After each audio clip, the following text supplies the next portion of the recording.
Well, Shenyun banned Mountain Shaper from Mount Outsong for 3 days. Oh!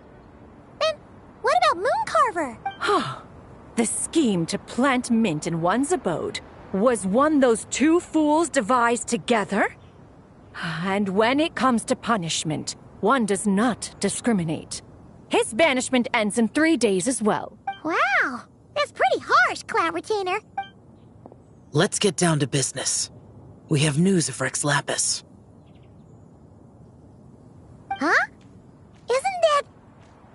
Yes, Rex Lapis's Geopillar. It descended from on high this morning. He must have sent it for a reason, but it does not respond to our touch. So, what does it mean? Is he in trouble? Not necessarily. It could be a message only a specific person is meant to receive. Traveler, you alone spoke to Rex Lapis before he left.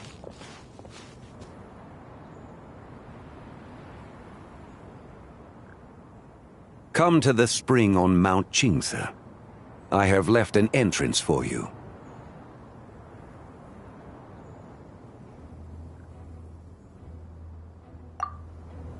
Well?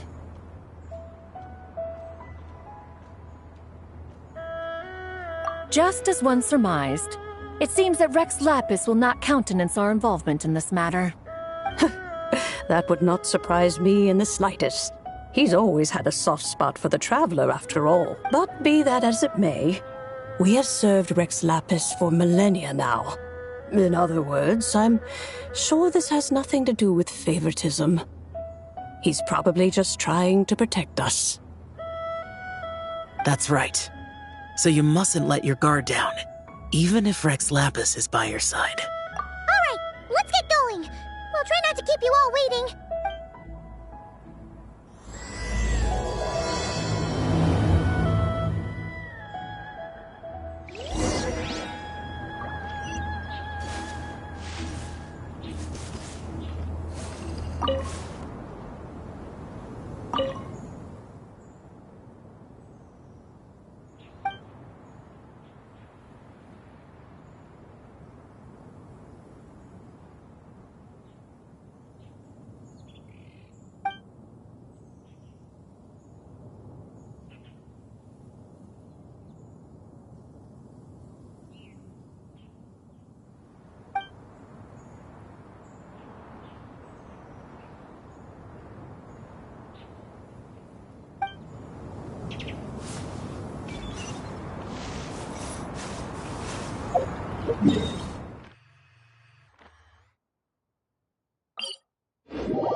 Keep your eyes peeled. He should be around here somewhere. Another test subject. That tingle! Did that count? That tingle! Don't waste my time.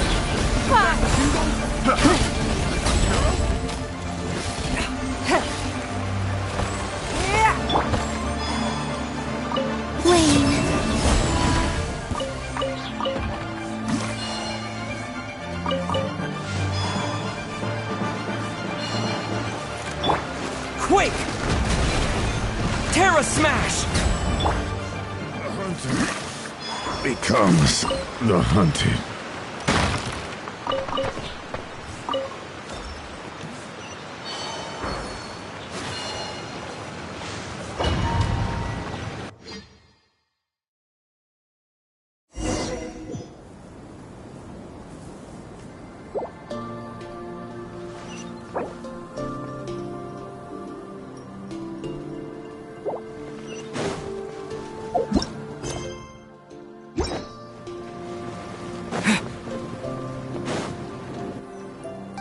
Who could have imagined that the once mighty Geo Archon might end up so, sitting on a humble stool in the woods, quietly weaving moon lanterns? You really do look like an old man now. This is a Shao lantern, not a moon lantern. In ages past, when the gods waged war and the world was in turmoil, these lanterns were lit to guide fallen warriors back to their homes. Had you tarried in the mortal realm for but a little while... It bears such a striking resemblance to the moon lanterns they used to offer up to the heavens. Could this truly be mere coincidence? Perhaps in some sense it is. Yet in another, it isn't. For instance, who is to say that some of Langan's magnificent jade did not become part of the very foundations upon which Liyue Harbor now stands? It is conceivable that this ritual was transmitted in such a manner too. Now, let's not let ourselves get carried away. For all its splendor, do not forget that, in the end, even Langan could not escape its heaven-sent fate. Alas, it is just a pity that the little creatures of this world may never again lift their eyes to the moon, even should misfortune befall them. But you, Geo-Lord, now that you rule this realm, why take the trouble, not to mention the risk, to visit one who bears such profound guilt as I? Are you not afraid that you might be sullied by the curse of time that was laid upon me? There is no risk to speak of. At least, not in comparison to that which you took when you defied the heavens all that time ago. As I have stated, time and again, it was not I who defied the heavens. Geo-Lord, the ancient affairs of Langan have nothing to do with me. For I am but one of her deadly selves, severed before her demise. My name is not Zebai, but Zichao. Surely you did not take us for one and the same, solely on the basis that we may all assume the form of white horses? Sorry to break it to you, but you seem to have found yourself the wrong white horse. Anyway, do tell me, what urgent matter brings you here? Very well, then. I have come to ask for Zebai's shade. Oh? So, the Geo-Lord has set his sights upon Zebai's human soul. And what is it that you intend to do with it? The world outside is changing. With the new moon's birth, the confines of the shadow moon are gradually disintegrating. In other words, the heavenly soul is set to return. Consequently, strange phenomena have manifested within Langan's former domain, leading to the earthly soul's reappearance as well. The last of the trio, the human soul, is in your possession. Most intriguing. My intention is to gather all three together, so that an old friend may finally make her return. I must admit, it seems that some remarkable affairs are coming to pass in the outside world. Yet there is one thing you seem to have overlooked, Lord of Geo. Back in the day, it was you that freed me from that painting. And afterwards, I took up arms in your name. Together we first subdued Chenyu Vale, then brought peace to Mount Qingse. It was for this cause that the contract between us was made. But now that the debt has been repaid, what cause have you to expect my aid? Zebai and I have long been friends. Given not only that you were manifested from a corrupt desire within her divine form, but that you also possess a fragment of her soul. How can you purport to be the wrong white horse? I think you'll find that we are now as separate and distinct as any two beings ever were. What once shone with radiant purity has long become dust. What you see is no longer what it was. Oh, great Lord of Geo. Should this still be unclear to you, I bid you take your leave. It seems that the fault lies in my own lack of consideration. As you wish. I shall let this matter rest. Wait! One moment, if you will. Should this not be your opportunity to propose a new contract? The part where you make me an offer I simply couldn't refuse? Even those puny mortals know how to haggle when striking their bargains. Should you, the famed god of contracts, not likewise strive for success through negotiation? Come now, enough with the posturing. It's time to name your price. Very well. I had, in truth, prepared a new contract for your consideration. I knew you would not come before me unprepared. Yet, you should know that I want for nothing, for I live in the mountains, carefree and untroubled. Occasionally, I even find sport in teasing the mortals who stumble into my presence. Then why persist in telling them those ancient stories? I speak of what transpired before the sky collapsed and the earth sank into itself. That is merely my way of passing the time.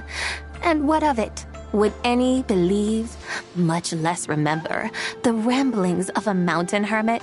Those tales have long since spread throughout the mortal realm. Who?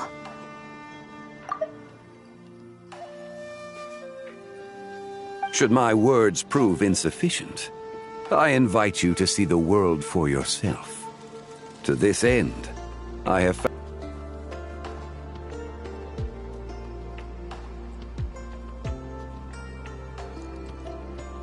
the Lanternlit is presently underway in Liyue, and should prove quite intriguing for you.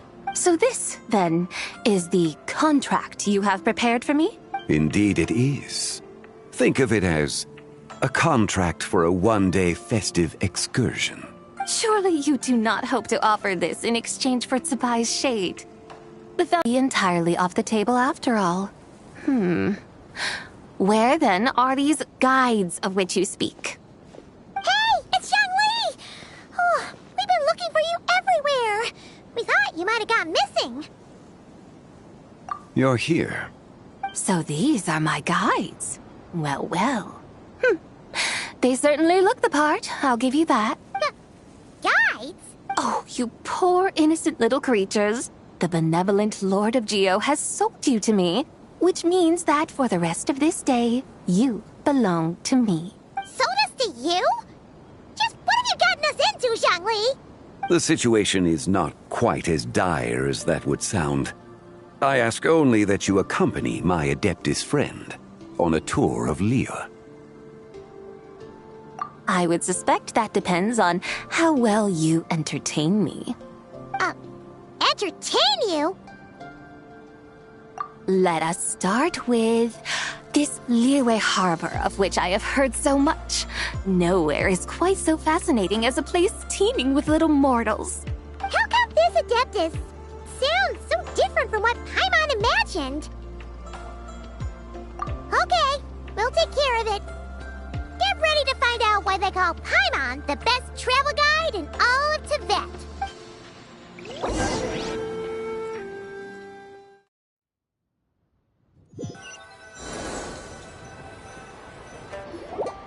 Look! We've arrived at Liyue Harbor!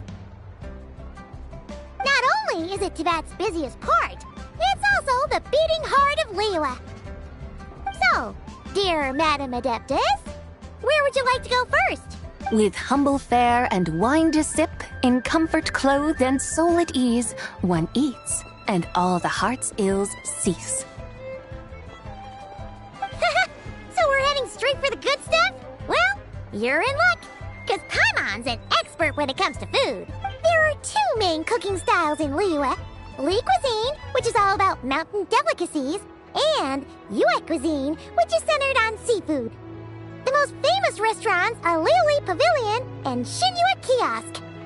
Oh, Now Paimon's starting to drool. Yes, our only option is to go try them both. 2 meals, back to back. Both sound like excellent options to me. Are these the kind of establishments that most people might visit on a regular basis? Not exactly. Both Li Cuisine and Yue Cuisine are known for their pricey ingredients. Definitely not what you'd call the budget options. But don't you worry about that. Just think of it as Zhang Li's little treat. Come on! Aren't you supposed to be pals with Hu Tao? I'm unsure we can afford to spend a little more of her mora at least. Hey! All Paimon wants is to provide our Adeptus with the best possible experience here. Don't you want that too? Both certainly sound like worthy choices. Just now, though, I happened to see a porter pass this way. Where might individuals like him go to eat? A hungry porter, huh? Oh! Paimon knows just the place! Yep. Nothing fancy schmancy there. Just tasty dishes made with simple ingredients in a variety of different styles. Most importantly, it's great value for money, too. No wonder everyone loves it, huh? Oh, and the owner happens to be a good friend of ours, too. One mean restaurant. Yes, even the name itself feels lively and down to earth. All right, let's make it our first stop. Yippee! That's a great choice, too. Alrighty, let's head over there right away. Paimon can't wait to dig in. Wamin Restaurant, here we come.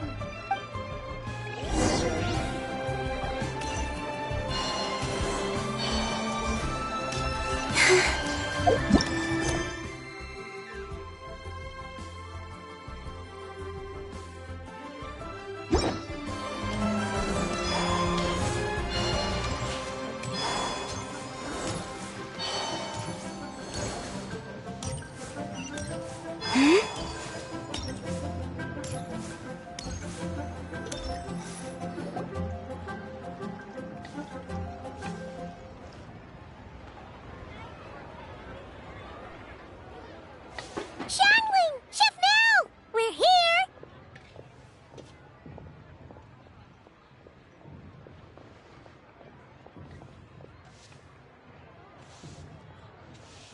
Oh, hello there. What a surprise to see you two. Welcome, welcome. Hey there, Traveler and Paimon. We're a little busy today, so grab a table while you still can. But I don't think I've met this lady before. Is she a new friend? You could say that. Oh, I see. Well, hey there. A friend of the Traveler's a friend of mine, too. Don't worry, we'll take good care of you. Just order whatever you want, it's on the house. By the way, I'm Xiangling. I cook here at One Mean Restaurant. What's your name? Miss Xiangling, have you ever heard of the White Horse Adeptus? Of course. What about her? I am her, and she is me. Huh? You mean you're an Adeptus? Oh, you young'uns crack me up. Come on, Xiangling. You've got to keep up with the times. Haven't you heard of cosplay? It's like a role-playing game where you dress up as famous characters and pretend to be them. Seriously, it's all the rage, and it looks like this young lady is quite the expert. Your friends sure keep their fingers on the pulse, huh, Traveler? Wow, Dad. Didn't know you were so tuned in. But how come I haven't heard about it? You gotta listen to our customers. Didn't I tell you to spend less time chasing after wild vegetables and more time making friends? You're even more out of touch than I am. Hey, I like making friends too. Isn't that what I'm doing right now? Anyway, even if it is just a costume, is it alright if I still call you White Horse Adeptus? Of course it's all right, because that's exactly who I am. Okay. I can see you're really committed to the role. How about I call you the real White Horse Adeptus instead. In that case, you can call Paimon the real traveler. Yeah, right. You could have at least switched outfits. Puny mortals. Nevertheless, I suppose it might be amusing to indulge in your little charade for a while, at least. All right, go grab yourselves a table. I'll come take your order in a bit.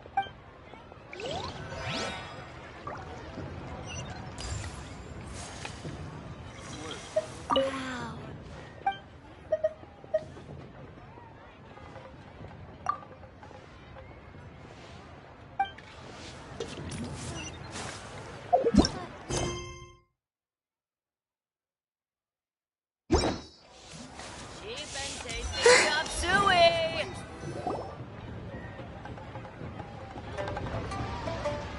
Hello. May I ask if Miss Xiongling and Chef Mao are here? Yeah, they're just over there. Wait a sec. Aren't you? So, what would you like to... Huh? You're... Hello, Miss Xiongling. It's me, Lu Xiongxiong, the one who broke some stuff here at your restaurant a few days ago. I just wanted you to know how sorry I am. I honestly don't know what came over me. Please, please forgive me. Oh, it's you. You really gave me a fright that day, young lady. You didn't actually get food poisoning from our blackback perch stew, right? Come on, Dad. She's come to say sorry. It's all right, Miss Lu. You must have been feeling a bit off that day. You're looking so much better now, though. Why don't you grab a table, too? This one's on the house. No, I couldn't possibly. Hey, it's totally okay. We all feel under the weather sometimes, especially when we're away from home. Go on, find yourself a... yikes. Looks like all the tables are taken. Wanna come sit with us? We've got an extra seat over here. Thanks, guys. So what would you like to eat today? Feel free to order anything you like. I should very much like to sample your renowned poisonous blackback perch stew. It wasn't poisoned. That was all on me. So that's one portion of blackback perch stew. How about you guys? Paimon wants... Sure thing. Looks like Paimon's having trouble making up her mind. Anyway, I guarantee you'll love it. Let me think. Well, since the blackback perch stew is on the spicier side, I guess it makes sense to balance it out with a serving of stir-fried shrimp. And since it's Lanternlit season, you better try out the triple-layered consomme and come and get it too. Those are our seasonal specialties.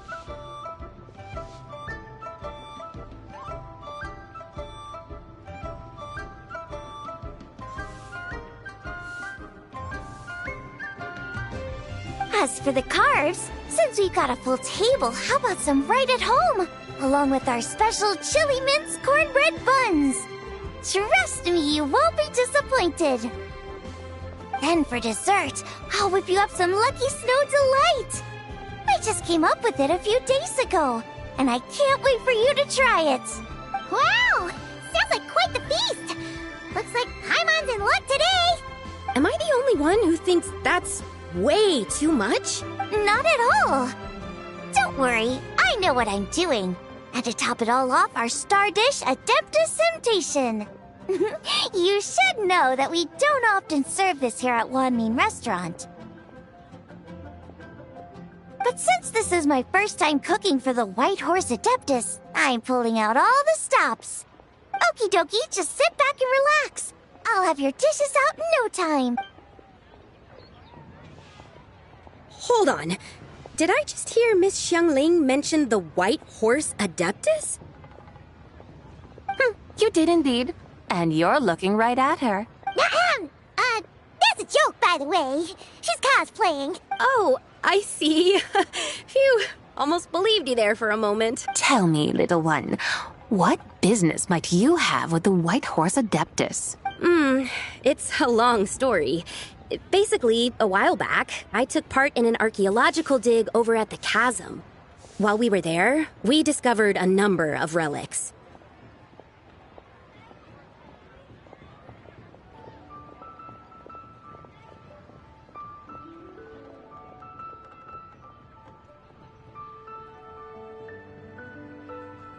Our findings show that they date back to the era of Long Gone, an ancient nation whose people are said to have been the ancestors of some of the modern-day inhabitants of Chenyu Vale. And why might such matters concern the White Horse Adeptus? Because some of those relics not only seem to contain textual references to her, but even depictions of what she looked like.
There have long been legends claiming that the White Horse Adeptus was a deity of that era, but there are plenty of other theories out there too.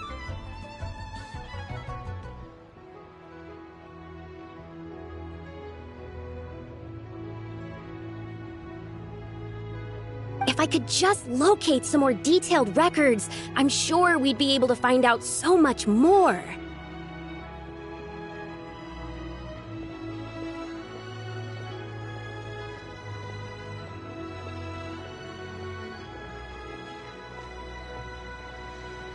So, you're into history? Well, to tell you the truth, I actually joined the archaeological team by sheer accident. But once I'd started down this path, I knew that I wanted to make something of myself. Recently, though, things seem to have taken a turn for the worse. Still can't believe I caused such a mess and even ended up hurting someone.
Oh, so you're considering becoming a martial artist now instead? No, I mean, they weren't seriously hurt. It was just a few scratches, and they let it go after my mother compensated them.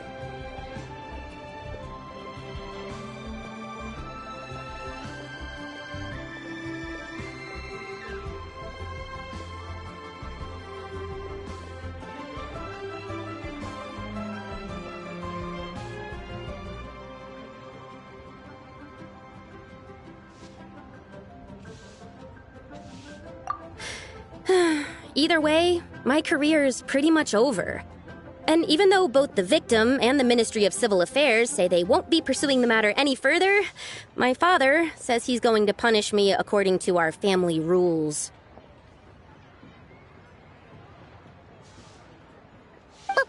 Family rules? Yeah, he's decided to ground me. I'll have to return to Chaoying Village after Lanternlit, and goodness knows when I'll be allowed to leave again.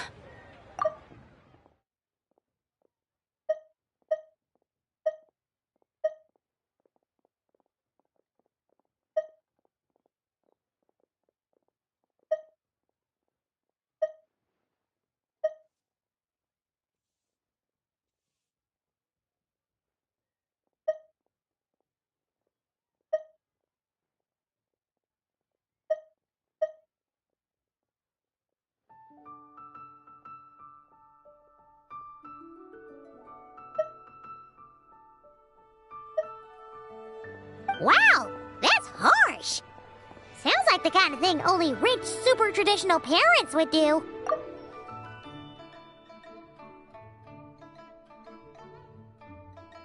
We're not exactly rich, though. All we own are a few tea fields in Chaoying Village and a guest house in Liyue Harbor.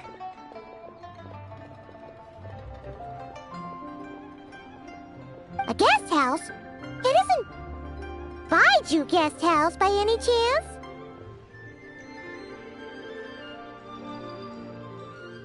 Yep, he's my grandfather. So you've heard of the guest house before? Small world, huh? Come to think of it, didn't Boss Lu mention something about hoping that the White Horse Adeptus would show up and let her divine power be known? Sure, but Paimon's guessing this wasn't exactly what he had in mind. Little one, it sounds to me that your family is rather well off after all. What then drew you to archaeology? Why subject yourself to such unnecessary hardships? Even if I stayed at home, there's no guarantee I'd lead a nice, easy life. Just look at my father. Recently, my grandfather put him in charge of the guest house, and he came up with a bunch of ideas right away, starting with changing its name. That didn't turn out well, though. My grandfather yelled at him for days, even calling him a bad son, and they still haven't let it go.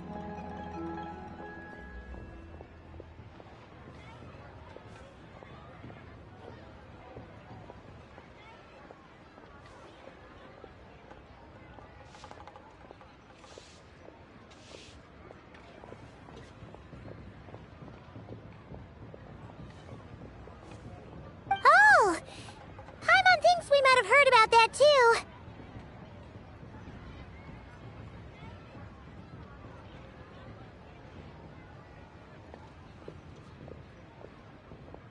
Long story short, being dependent on others is never fun. You just end up being completely under their thumb.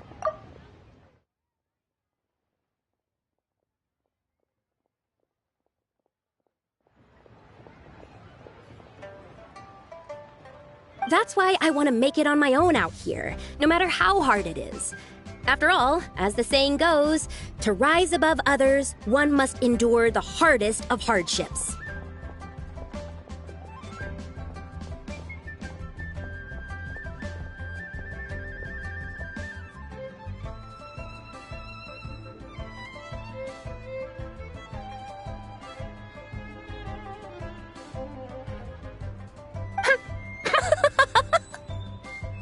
What's so funny about that?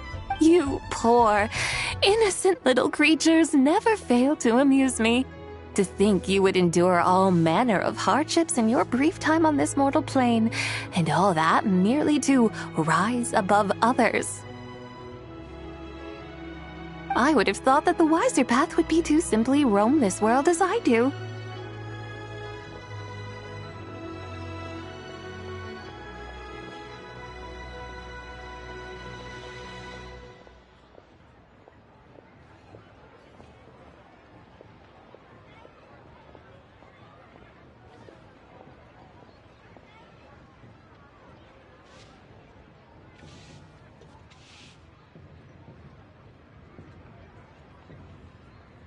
Huh?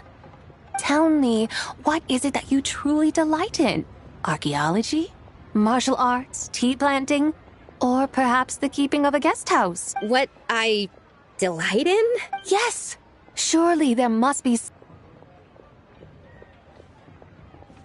But do things like that really exist? Of course! Take Miss Xiangling, for instance. I defy you to detect even a hint of hardship on her face when she wields her walking spatula.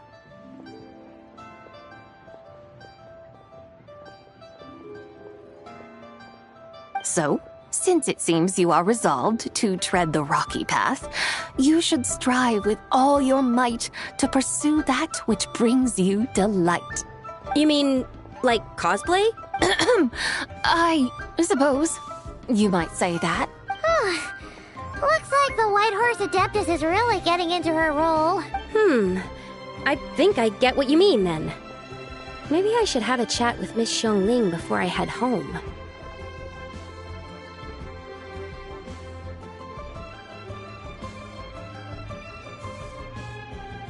Okay, everyone. Sorry to keep you waiting. Here's your food. Wow. It all smells so good. Ooh, finally, I get to try that famous poisonous stew. Hey, didn't you hear what Shang said? It wasn't the stew. If anyone's to blame, it's that other you.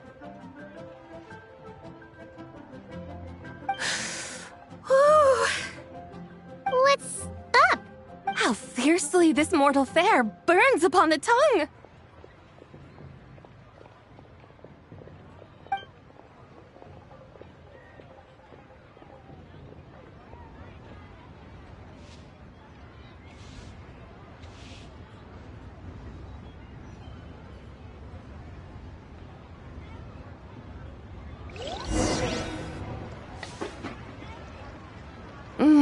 Most satisfying as poisonous stews go.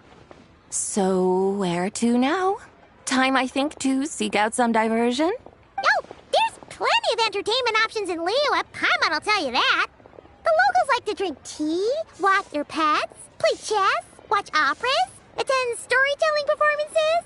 Storytelling performances? You know, like listening to people telling stories. They're usually based on old Liyue legends, just like their operas.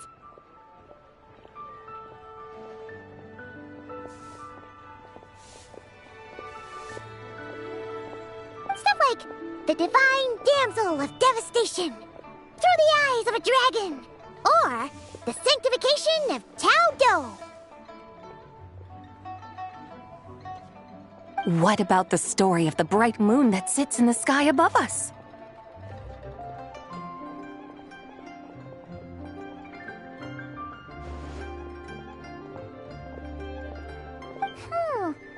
Paimon doesn't think she's heard that one.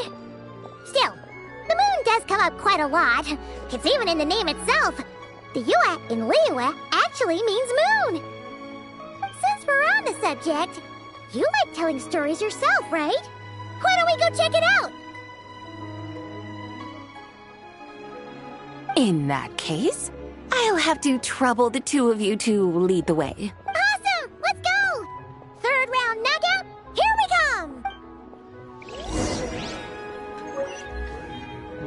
Should we save this?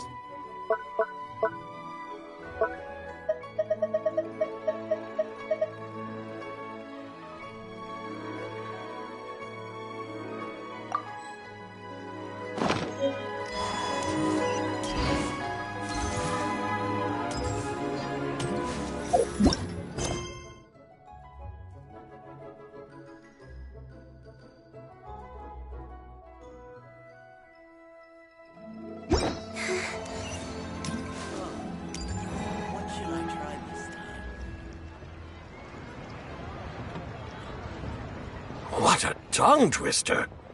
I'd have made a complete fool of myself if I tried to say it on stage without practicing it first.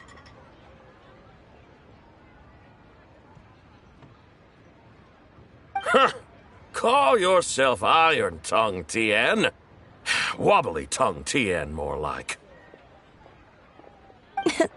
I used to have that problem a lot. But if you just take your time to grasp the meaning and commit it to memory, you'll be able to say it smoothly in no time. You're right, Miss Yoon. I'll give it another try. Hey, Yunchin! Fancy seeing you here! What are you two talking about? Ah, Traveler and Paimon, we meet again. And who, may I ask, is this? You may call me the White Horse Adeptus. The White Horse Adeptus? She's not really an Adeptus. I see. Well, it certainly looks like a lot of fun. Oh, funny you mention it. This type of thing is actually something I'm quite familiar with. Once, to perform Through the Eyes of a Dragon, I decided to imagine that I was Rex Lapis himself. It was the only way to truly inhabit his mindset and understand his resolve to quell those demons. Sounds like you just wanted an excuse to feel all big and powerful. Hey, that's... You just don't understand how inspiration works. You're one to talk. Paimon's traveled all over with the Traveler, and she's seen things that would make your jaw drop. All right, then. Since you claim to be so knowledgeable, why don't you prove it by reciting an ancient poem? An ancient poem? Which one? Ha! See?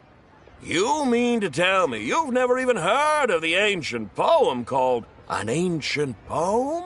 What kind of a title is that? Quit teasing, Paimon. We only just found out about that ourselves. He's talking about the writing on those ancient relics. When we first saw it, we couldn't figure out what it all meant. So in the meantime, we decided to just refer to it as an ancient poem. However, thanks to the painstaking work of the scholars who were tasked with decoding it, it seems like that's exactly what it was. Or rather, an ode offered in veneration of the moon and the White Horse Adeptus.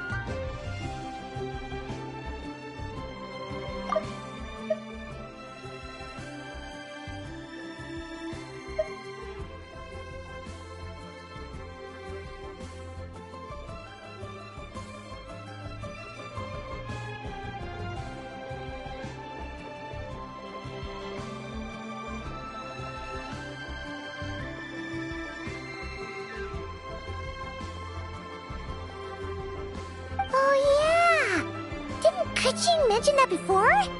It's got something to do with Longon, right? That is correct. The Ministry of Civil Affairs has issued a notice stating that, although it is true that the moon may disappear tonight, we should be in no danger. In other words, there's nothing to fear.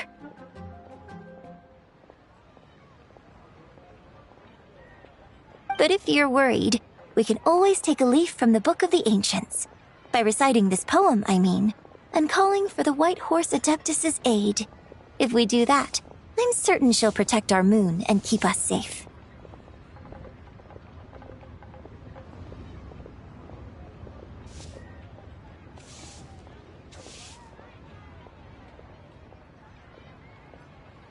Oh, seriously? Paimon has to get a look at this.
in radiant night, a maiden grants silk, soft and light? What in Tivat's that supposed to mean? Under moon, iridescent, in night divine. Blah blah blah, something cloth so fine. Something about fields being plowed, something else about seeds being sown from the earth. Seriously? What is this? The fields are plowed, the seeds are sown, and from the earth, life is grown. Whoa! You did that without even looking! Bravo! Bravo! We have an expert in... If I didn't know any better, I'd have taken her for the real deal. That's because I am the real deal. That's the spirit. This is exactly the kind of mindset I was talking about. Behold, mortals, I am none other than the indomitable Rex Lapis himself. Kneel before my godly splendor. Believe me, young lady, I know exactly why you do it. Back in the day, I was just like you. I must say you are rather amusing as mortals go. Miss Whitehorse Adeptus, it is a great pleasure to make your acquaintance today. I have some questions regarding the poem, and I was wondering, perhaps, if you might be able to shed some light on it? You want me to explain the full meaning of its verses? Your guidance would be much appreciated. Fascinating. Tell me, do all the people of Liyue still express such reverence for the ancient ways? Well, it's true that we hold a deep fondness for our history, but it is hardly our only pursuit. One of my good friends, for instance, is even more devoted to the modern Fontanian art of rock and roll.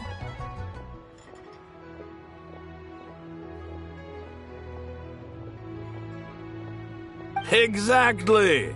And don't forget, great practitioners of the role-playing arts walk among us too. People like me and you, young lady. Yes. So rather than placing too much emphasis on our reverence for the ancient ways, it might be better to say that here in Liyue, 100 passions bloom, each with a voice of its own. I see. Then, I suppose it wouldn't do any harm for me to enlighten you. In truth, it is but a simple poem of blessings. Its meaning is this.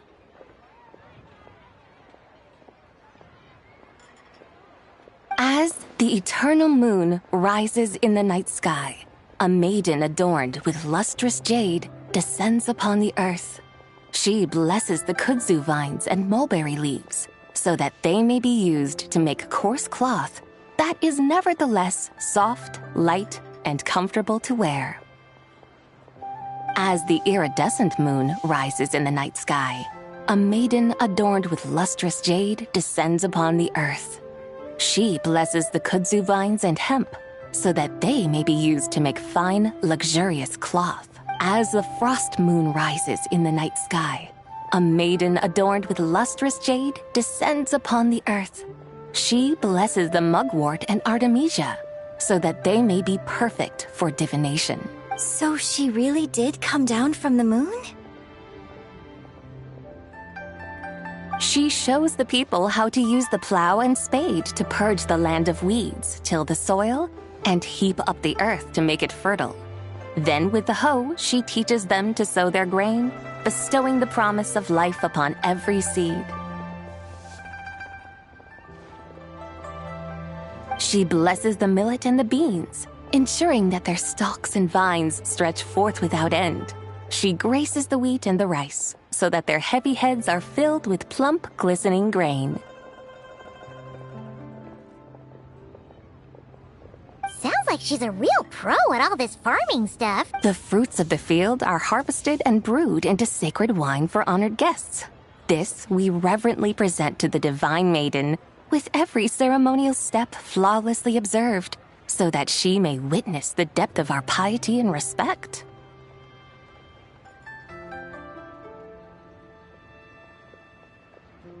Oh, divine maiden, How can your graceful presence in the sky not seem like that of a fairy descending from the heavens?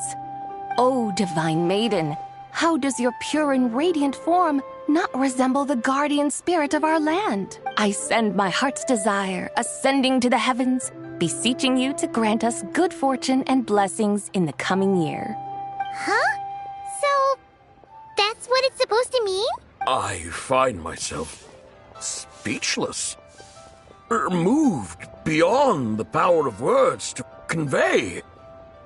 Oh, young lady, you have shown me the heights to which a true role player might aspire. A truly remarkable performance. I did not anticipate that anyone could unravel this poem with such depth and clarity, and so soon after the Ministry of Civil Affairs noticed, too.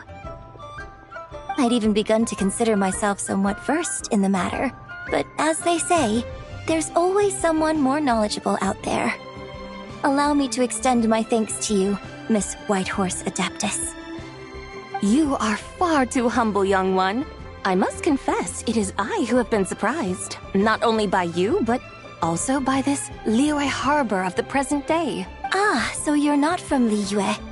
And what, may I ask, has surprised you about it? Oh, it's nothing really. Just some old memories scattered here and there. Very well, my guides. I suppose it is time we set forth on the next part of our excursion. I'd like to go see that wharf now. What say the two of you? No problem! We'll take you wherever you want. Oh, leaving so soon? Before you go, allow me to introduce myself. I am Yunjin, director of the Yunhan Opera Troupe. May I ask your name in return? My own name is scarcely worth mentioning, but since you asked, perhaps I'll tell you the title of that poem instead. Huh?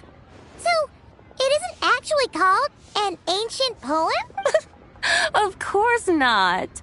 Its real title is Odes of Long Zabai.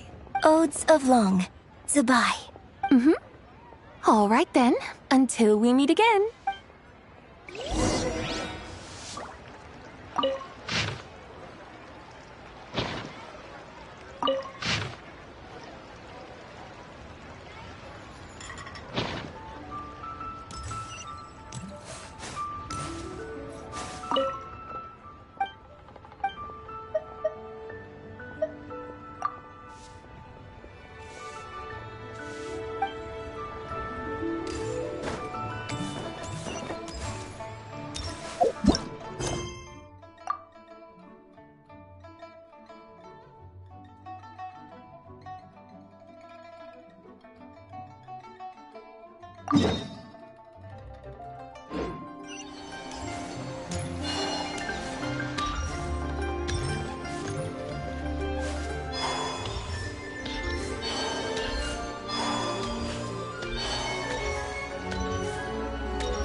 I almost forgot to mention.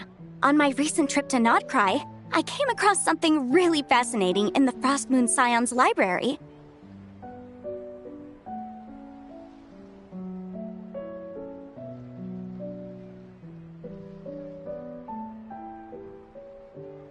I found records in their collection of another divine envoy living on the moon.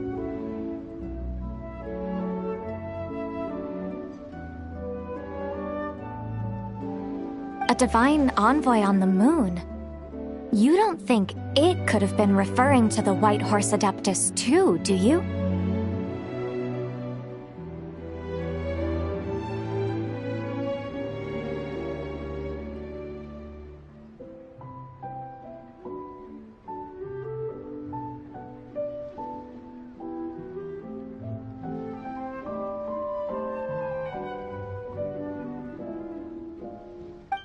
No way to say for sure. Still, the similarities between our legends are intriguing, to say the least. Isn't it amazing? Especially when you consider how far apart we are. It truly is. We might live in different lands, but when we look up at the night sky, we all see the same moon and stars. Right? It's like we're all bound together, no matter where we are. When you think of it like that, it's almost as if our friends from other nations will be right here celebrating with us. Isn't that a wonderful thought?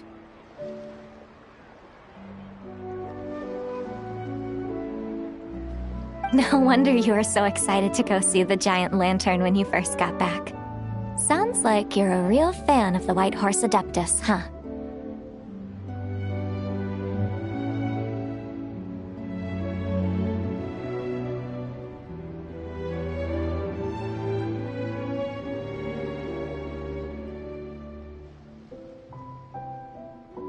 I guess you could say that. Just a pity she's so elusive. Even Granny's never met her, you know? Maybe she really is just a legend after all. Hey, Yanfei and Ganyu! Trust Paimon. The White Horse Adeptus is as real can be. Huh? Oh, look! It's the Traveler and Paimon! Feels like I haven't seen you two in, like, forever. Happy Lantern Rite. It's so good to see you again. Hey, you two. Happy Lantern Rite. Did I hear you right just now, Paimon? Does that mean you've actually seen the White Horse Adeptus? She has indeed. And now, so have you.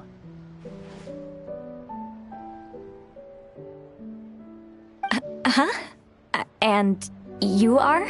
Why, who else?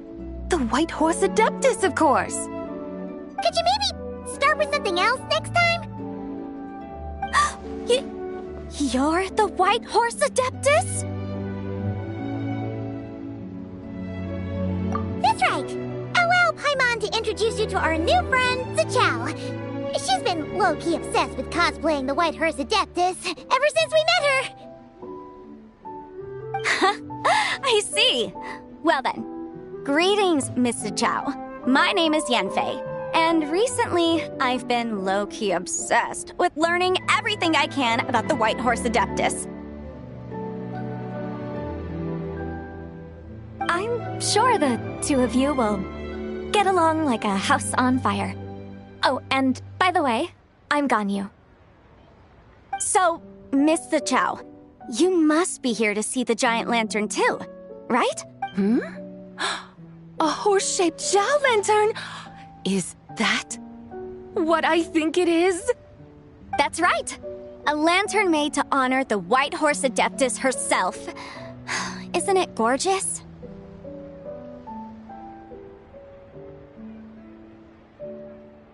Huh? What are you laughing at? Both the lantern and myself.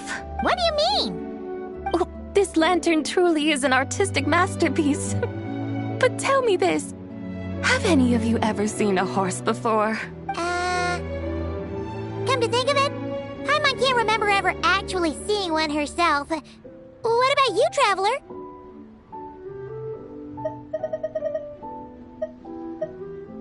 This horse appears to be mid-trot, but it has adopted what is called a lateral gait, where the legs on one side of the body move together in unison. A rather rare sight indeed.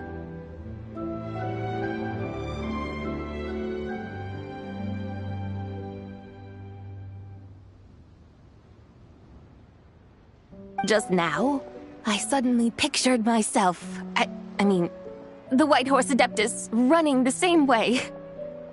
The image was so absurd, I could barely contain my mirth. Oh, really? I never knew that. You learn something every day, huh? Oh, come on! It's basically a giant piece of fan art! Who cares if it's different than the original?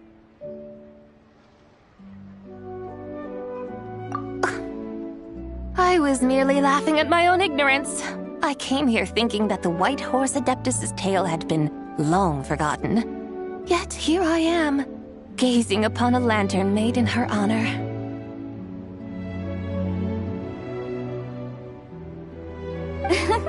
Well, you couldn't have been more mistaken. There are so many tales about the White Horse Adeptus, I'm starting to lose count. Just off the top of my head... Just so you know, Yanfei, we've heard it all like 1,000,000 times before. Uh-huh. But there's one thing I can guarantee that you haven't. Huh? You mean like a new chapter of her stories come to light? Mm-hmm. And I heard it from Ganyu just yesterday. Hey, why don't you share it with the others? Sure, no problem. Where to begin? Do you guys still remember what Liyue's Moon Chase Festival is about? Of course! It's a festival held in honor of the Stove God. That's right. But it took a really long time for the Stove God Festival to become what it is today.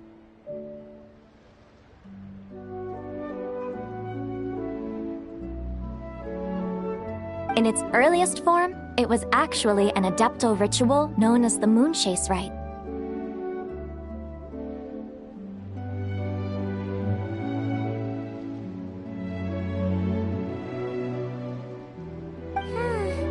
Paimon remembers Madame Ping mentioning that before, but she never explained exactly what it was. According to Cloud Retainer, the Moon Chase Rite was originally a ritual meant for communicating with the moon.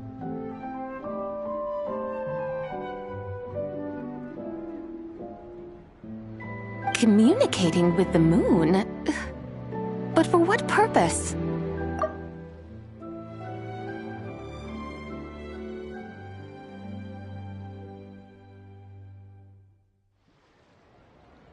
At first, Cloud Retainer wasn't entirely sure either, as it was always Rex Lapis who performed the ritual. Whoa! Rex Lapis did it himself? Must have been a really important ritual. That's right. Unfortunately, despite numerous attempts, they never actually received any response from the moon, which is why they eventually stopped performing it.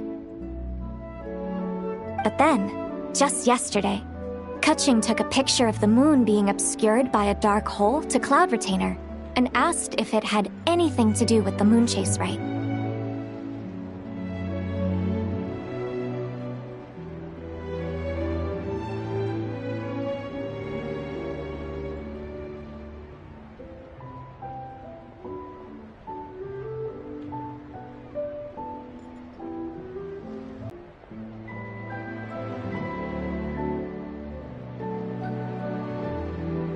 The moment Cloud Retainer saw it, it suddenly dawned on her that the rite might have been an attempt to reach the White Horse Adeptus all along.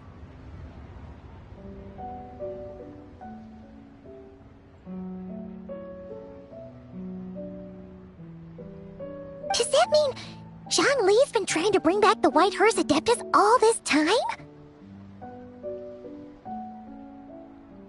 So how about that? Bet you never thought there might even be a link between the White Horse Adeptus and the Moon Chase Festival.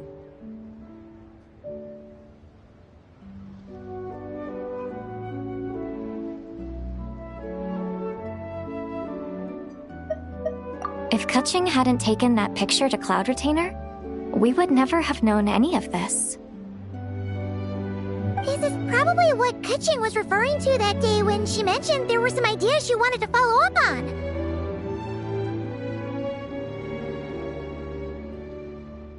So, Geo Archon. All this time, you've been striving to awaken her. Huh? What do you mean, awaken? Nothing. What I truly meant to say was, this new insight you've provided has been truly eye-opening. Oh, by the way, my trusty guides, I've been meaning to ask, where in Liyue Harbor might one enjoy an expensive scenic view? Huh? We're off to the next stop already? But Paimon's barely done digesting that lore bomb just now. All the more reason to find the right spot to let it sink in. Oh, so that's what you're up to. A tour of Liyue Harbor? In that case, if you're looking for a spot with a panoramic view, I'd recommend Yujing Terrace. That's a great idea. Since the terrace is on higher ground, the sea view from up there's so much better. Great! Well, the lantern ride's about to start, so we should get back to Granny's now.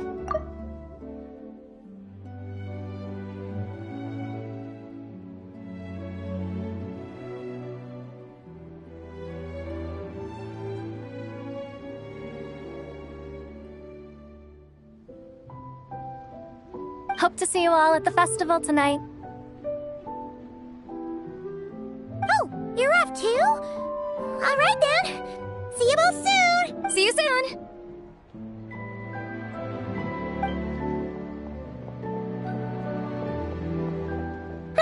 Very well, my guides.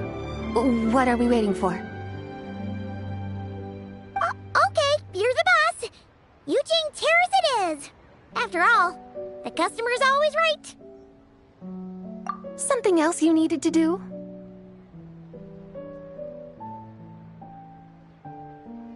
Oh, Paimon likes that idea. And what, may I ask, is a photo? It's this awesome invention that lets you record moments in the blink of an eye. Except, you've gotta try not to actually blink. Oh?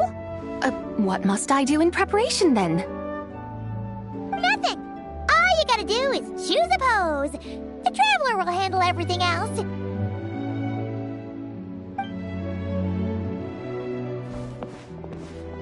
Come on, let's give it a try.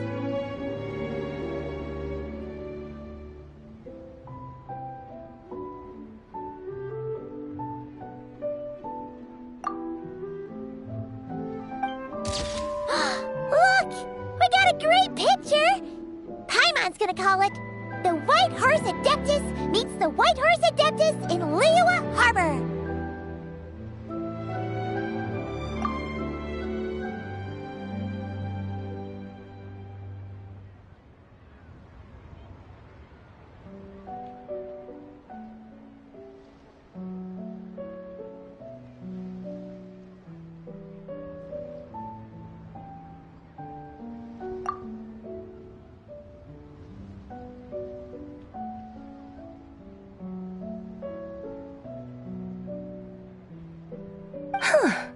They've even discovered a way to preserve moments in time.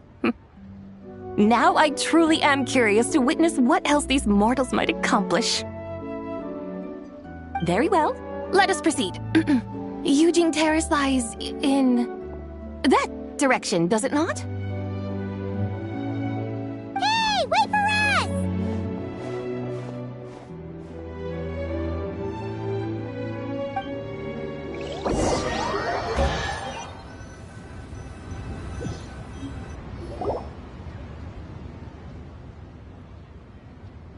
Truly a marvelous view if ever there was one. It seems the charm of this Liyue Harbor is only heightened by the sun's dying light.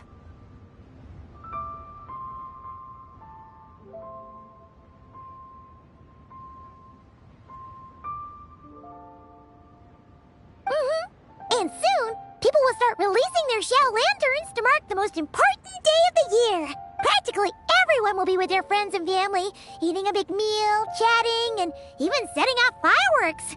Trust Paimon, it'll look even more amazing then. What do you say? Want to stay to see that? No need. Let us bring this weary day to a close.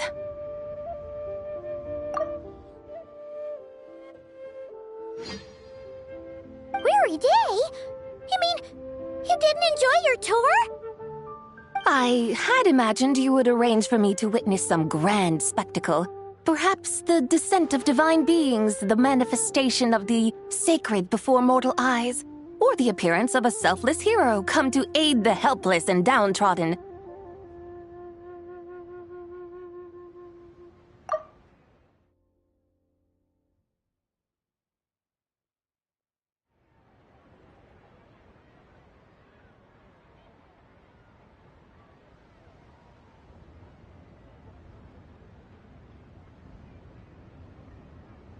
Or Should that not come to pass, then at the very least, spend a little more coin. For that, it seems, is how one finds true enjoyment. Alas, but there was none of these. Instead, we merely filled our bellies, listened to tales, and gazed upon a crude imitation of my likeness. And now the sun begins its descent.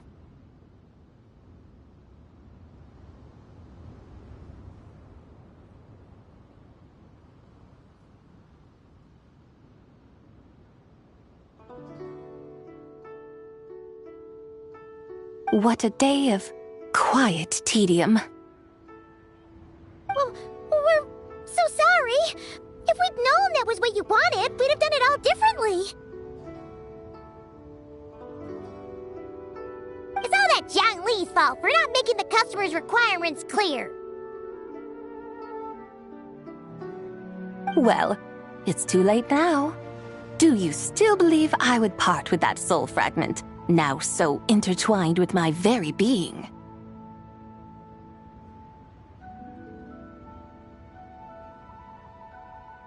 But...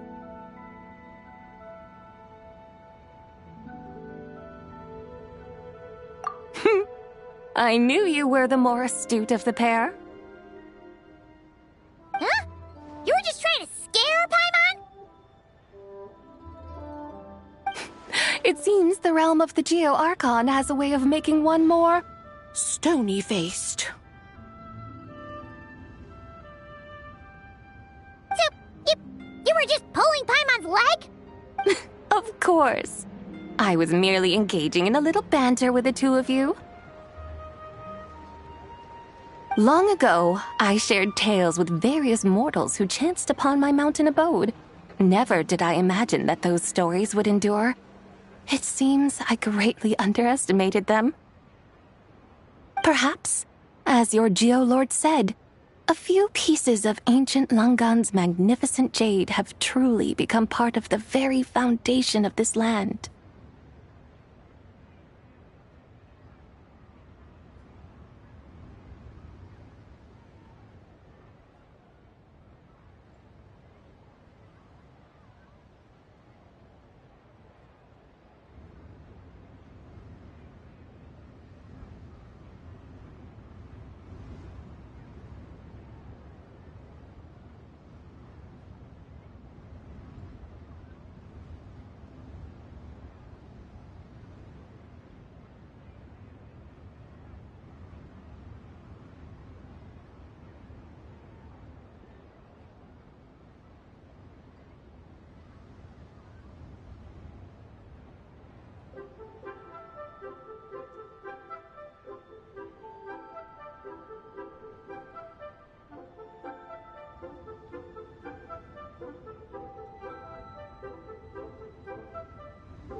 So, you've decided to help us? Again, that goes without saying. I made up my mind some time ago now. When I beheld a rather intriguing scene as I set foot in this city.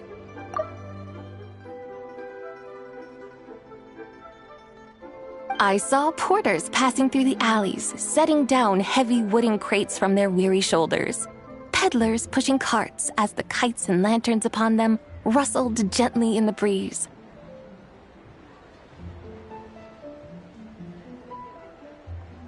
I saw cooks cooking, actors acting, scholars reading, soldiers marching, children playing, elders resting, officials officiating, and the common folk absorbed in this or that, reveling in the simple joys of life. Some, it seems, have already found that which stirs their hearts, while others continue to fret, troubled by uncertain futures. Yet, in this gentle and serene order, each holds fast to their anticipation, not only for the celebrations to come, but also for the first light of the morrow. Scenes I once yearned to behold now unfold before me, no longer in Langan, but in Liyue Harbor, thousands of years on. So much! Adeptus Adepti. Perhaps the singular art in which we are truly proficient is that of sequestering ourselves within the high mountains.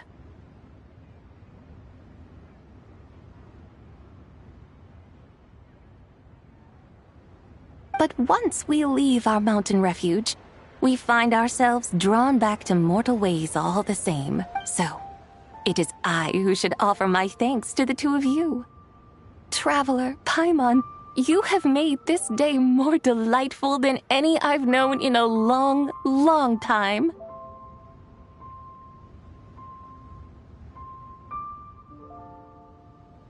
Come now, and take what it is you need. You mean, like, right now? But don't you think we should wait for Zhangli? That won't be necessary. All things shall meet again in their time, for the waters know no rest, and the flowers their appointed season.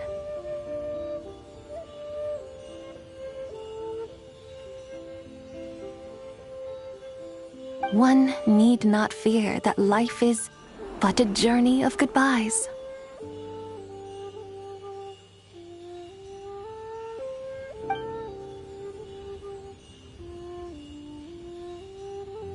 Is she gone?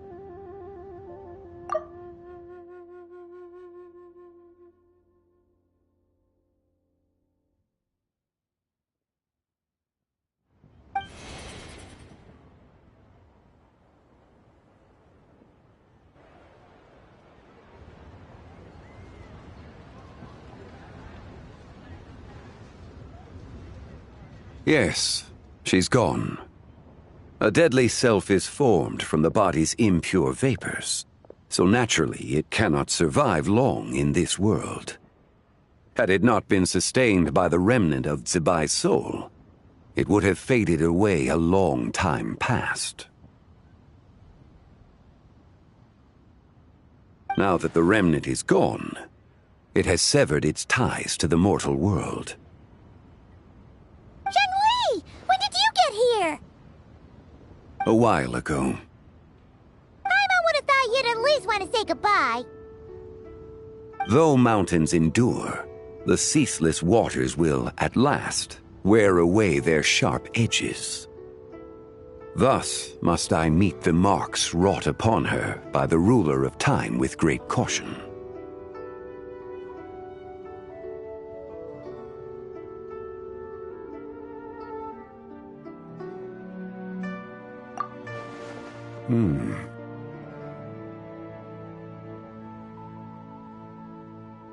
It may be goodbye for now, but someday we will meet again. Really?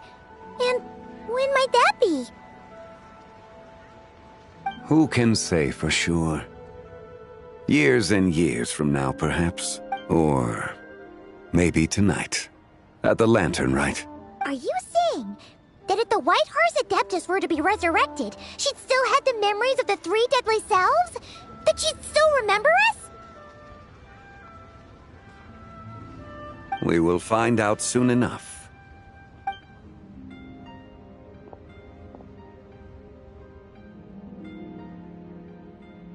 It is time. The rite is about to begin.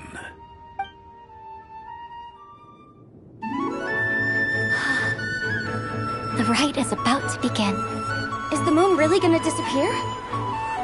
Got your lanterns ready, everyone? All set. Might be about time to put eyes to the sky. Wouldn't you say, Tianchuan? Look!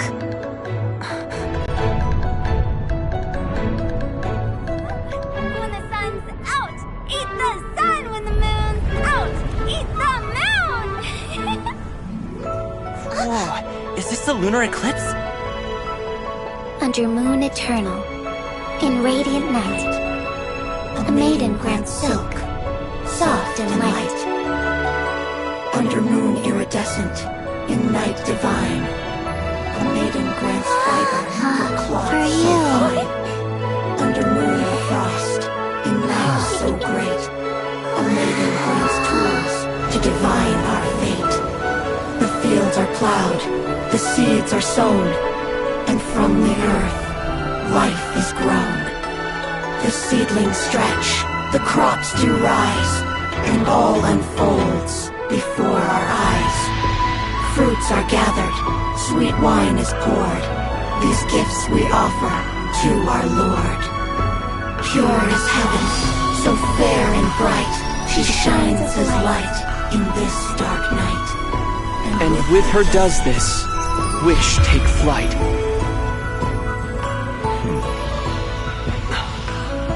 Devoted soul, scattered and unbound.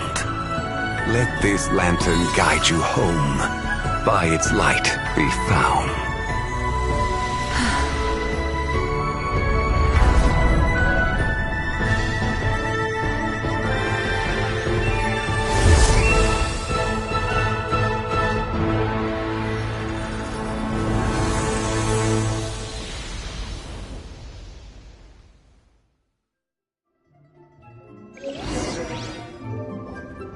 Did we do it? Do we finally get to meet the real White Horse Adeptus?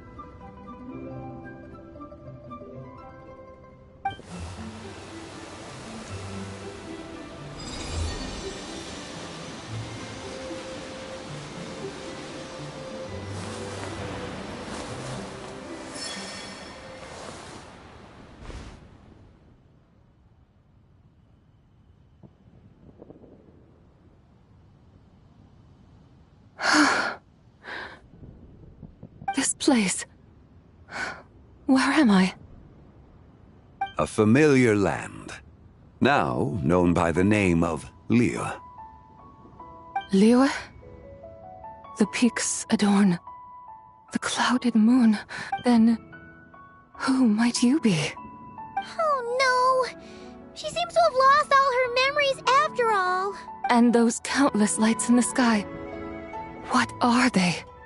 These lights, each like a dwelling in glad accord, usher in this day of joyous rebirth. And whose rebirth might that be? That of my old friend, Zibai. Zibai? Yeah, that's you! Don't you remember anything at all? That's... me? Oh, yes. The envoy of the Lunar Palace. My name is Zibai, indeed. Then you must be the Lord of Geo, Heaven's Star. Many years have passed since we last saw one another. Zibai, my friend, welcome home.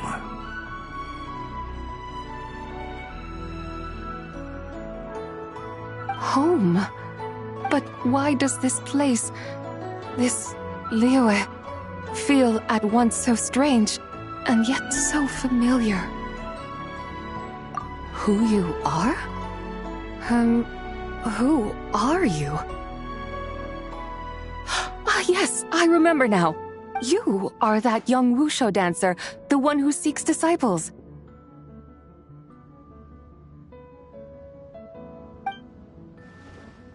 How fares your quest for disciples?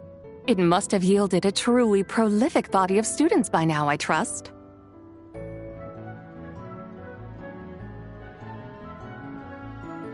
Hey, you've got it all wrong! You're talking about gaming! But I could have sworn... Oh, that's right. You're that impudent blonde youngster who kept meddling in my affairs.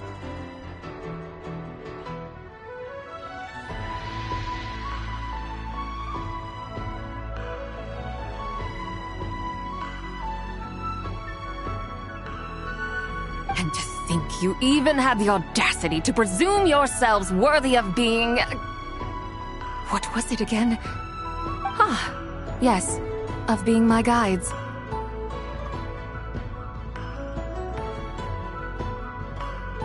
How very wonderful to see you again, my most faithful and beloved guides. I trust all has been well in my absence? Well, she finally got it right. But that sudden mood swing felt even weirder. It's like her head's packed full of slimes. It is possible that her cells have not yet settled. After all, they've only just been brought back together. It may be some time before she fully recovers.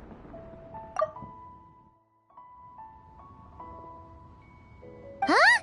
You mean, kinda like she's still half asleep?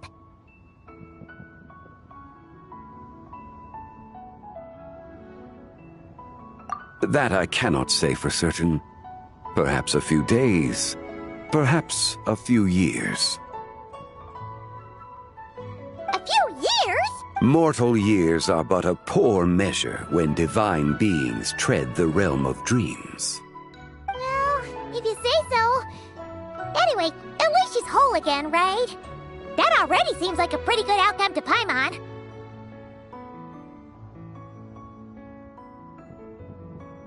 Yes, there is little cause for worry. We need only wait and let time take its course. Say, what are those little creatures over there up to? Celebrating Lanternlit, of course. And those lights up in the sky? Those are all Shao lanterns. This year, each and every one of them carries a little wish inside. Lanternlit. Then, may I join in too? Of course! Why else do you think we've been running around like headless chickens these past few days?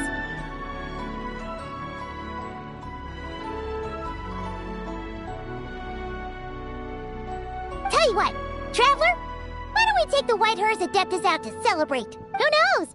Maybe seeing some familiar faces might help her find her feet? Hey, Zhongli! You've got some time on your hands now, right? Why don't you come along with us?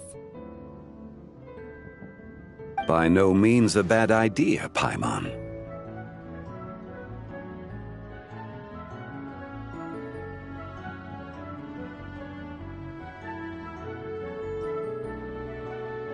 Oh, and Zabai, before Paimon forgets, when we meet the others later, remember to wish them a happy Lanternlit! Happy, Lanternlit? Happy Lanternlit! Yes, happy Lanternlit indeed. Well then, let's go!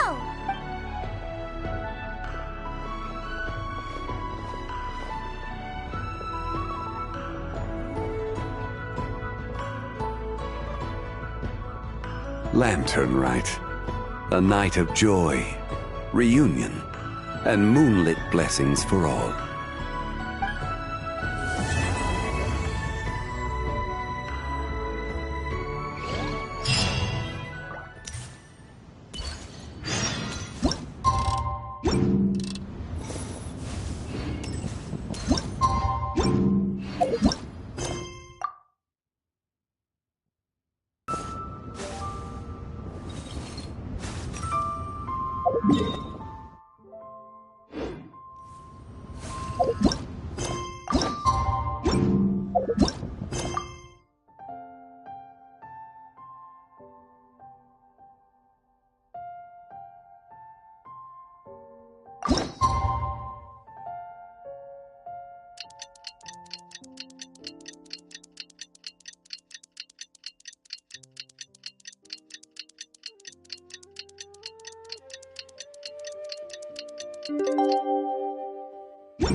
Paimon wonders how the White Horse Adeptus is getting along. Maybe we should check in on her? We can ask Zhongli where she is.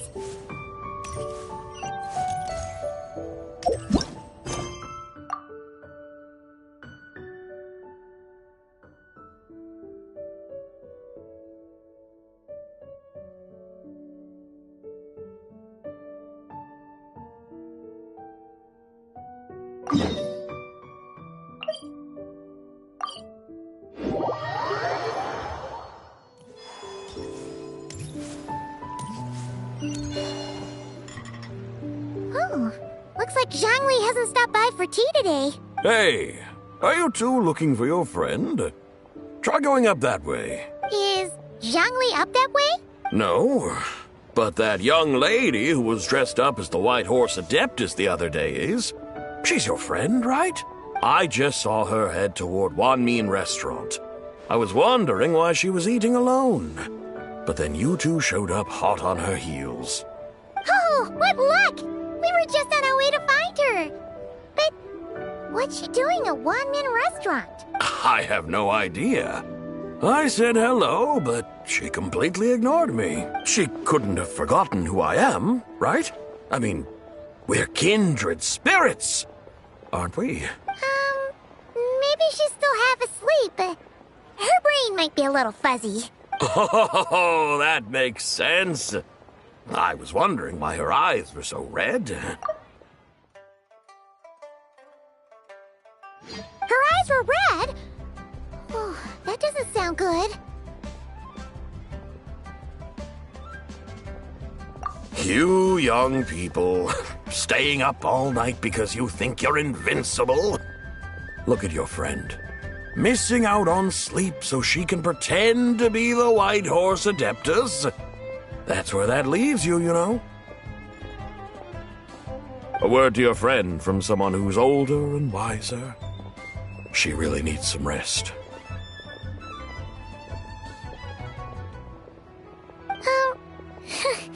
Paimon won't be so certain about the older and wiser part. Yeah, what was that? Hurry along, then. Oh, and don't forget to come back and check out my Rex Lapis cosplay when you're done.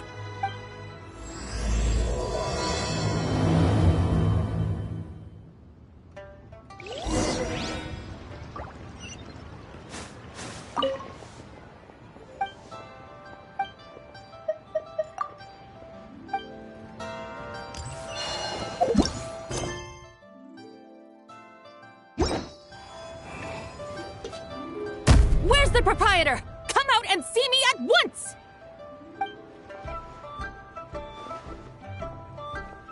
Xiangling and Chef Mao aren't here right now. What can I help you with? And who might you be? My name is Shenhe. I work here at Wanmin Restaurant. Shenhe. Shenhe. Are you that crane adeptus who loves planting mint? It's been a few days. Have you improved your gardening skills? Did you manage to cover the slopes with mint? Mint? I don't know anything about mint. But I am familiar with Qingshen and glaze lilies. Ha! Already casting mint from your mind. How can a practitioner of self-cultivation be so fickle, chasing after every new plant that catches their eye? I'm not sure I get what you mean. Are you delirious from hunger? Would you like something to eat? Shenhe! White Horse Zabai! So this is where everyone is! Traveler, Paimon.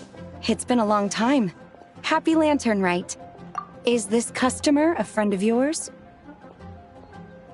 Don't mind her, Shenhe. She's just a little cranky because, she didn't sleep well last night and she's only just woken up. Look how red her eyes are. I see. In that case, Miss Zabai, I have a tonic here infused with Qingshen. It's cool and soothing when applied to the eyes. Would you like to try a few drops? Stop right there! Who are you two noisy children? Hey! Have you forgotten about us already? Guides. Yes, I seem to recall something about some guide. Ah, yes, now I remember. What luck! I was just looking for someone to show me the way to Elong Wharf. Huh. Is she starting to come around? Someone requested my help in purchasing some tea leaves. I was informed they have discounted prices during the festival and that I shall get a good deal there. Tea leaves? This sounds like Zhangli's doing. He sure knows how to get people running errands for him. Your friend Rex Zhangli initially requested the most expensive tea, but then a young lady in a hexagram hat mentioned he'd burned through the Wangsheng Funeral Parlor's yearly expenses at an exhibition a few days ago. As such, he is only permitted to buy items that are discounted this month. Oh, that's his boss, Hu Tao. It's about time she realized the problem and put a stop to his spending sprees. Oh, I see. So that's why you're here. Unfortunately, Wanmin Restaurant doesn't sell tea leaves. If you're truly in need, I could gather some wild tea from the mountain slopes. You don't sell tea leaves?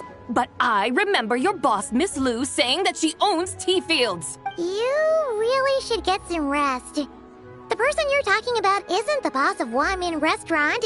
She's just like you. She came here to eat. Is that so? Life really is full of surprises. What surprises? Your brain really is as gooey as a pack of slimes.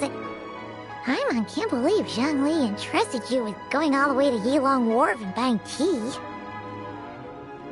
That would be excellent, my dutiful guides. Yes, Miss Crane. I apologize profusely for my improper behavior just now. Please forgive me. I completely understand. Master often says that the human body is like a mechanism in need of regular maintenance.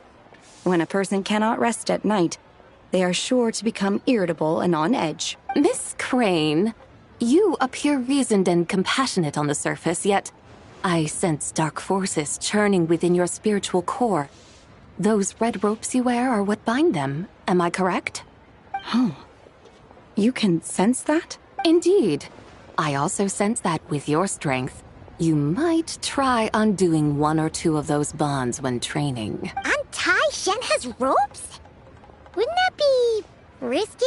Though the use of red ropes to bind the soul is a wondrous technique, practitioners must eventually learn to break free from external aids and look within themselves for restraint.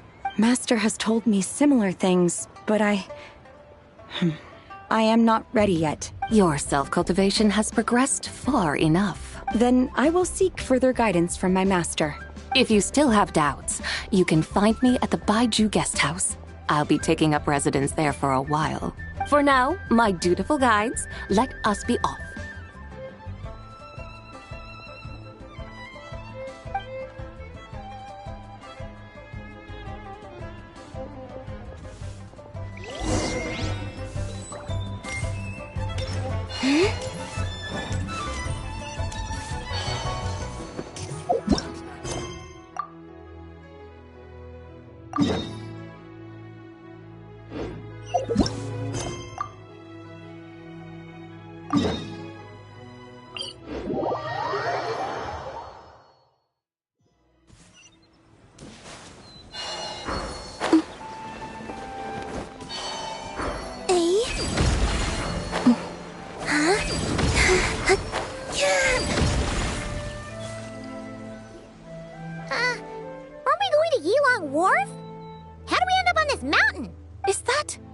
Town over there, not Yilong Wharf. I sense a familiar scent wafting through the air. You're right! Except for the smell part. Paimon doesn't smell anything. That is because this scent is the essence of jade, which can nourish the spirit. Oh, yeah! Shenyu Vale does have a lot of jade, but Paimon didn't think jade smelled like, anything. Naturally. This has reminded me of something. And what's that? A few simple tricks for mastering one's power.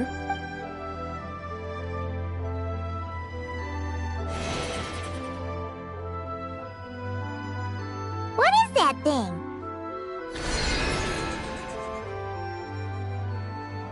I'm sure you've been to Yilong Wharf many times before, but I wonder if you've done so while cruising through the air. You've been such dutiful, dedicated guides, so allow me to offer this fresh experience as recompense.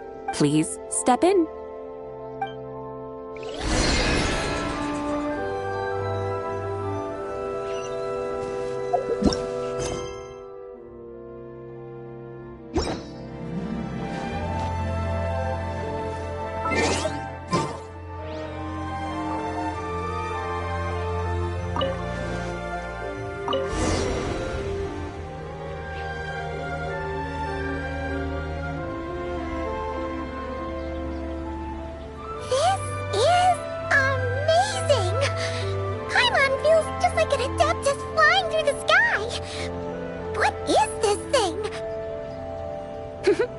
I created it from my memories of the chariot of the Lunar Palace. Many years have passed since I last laid eyes upon it, so there may be some discrepancies. Nonetheless, it is functionally much the same. A lunar chariot? Wow! Paimon never imagined she'd get to ride in one! So, Sabai, does that mean you used to work on the moon? Work. That's an interesting way to phrase it, though I suppose you are correct. I was once an angel, a member of a race tasked with guiding humanity. Then, graced by serendipity, I became a moon envoy. Huh? What's a moon envoy? Damn it. A moon envoy is a job title. Any angel, or non-angel, can become a moon envoy. Does that mean you're not the only one? Of course not. Though my memories are still hazy, I vaguely remember some of my colleagues. There was one who liked to take on the form of an ibis. An ibis? Could it be... Can all moon envoys turn into animals? Does that mean Rauma could take that job? She can turn into a deer, and moon chanters are some sort of lunar envoy anyway, right? Moon chanter? I have no idea what those are. Oh, okay then.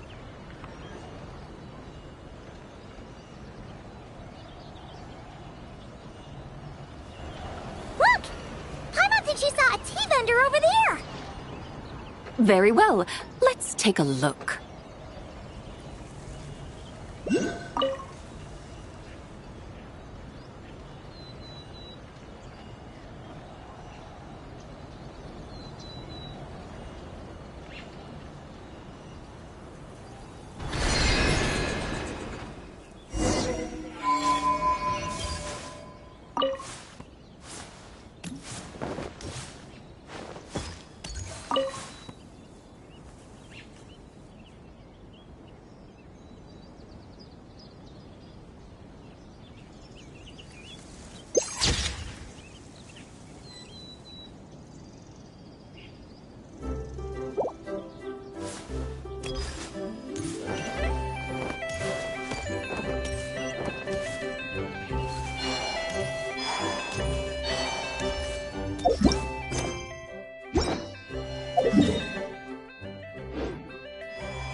Welcome, please have a look around. We only sell teas of the finest quality sourced directly from Chaoying Village. Right now we're offering a special discount for Lanternlit. Look over there! Discounted tea! Dear customers, are you looking to purchase some tea leaves? I can see from your bearing that you are no ordinary customers. My humble shop has some exquisite teas that should satisfy your more refined tastes. We're not here for quality. We're looking for a discount. A discount? Well, that's a coincidence. Our Sungla tea is on sale right now. A special festive offer. Something about the name of that tea sounds familiar to Paimon. Buy 3 boxes of Sungla tea during the festival to get 10% off. Buy 4, get 20% off. Buy 10, but...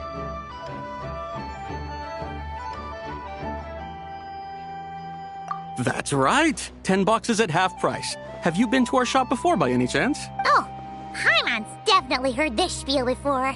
3, 4, 10, 10, 20, 50.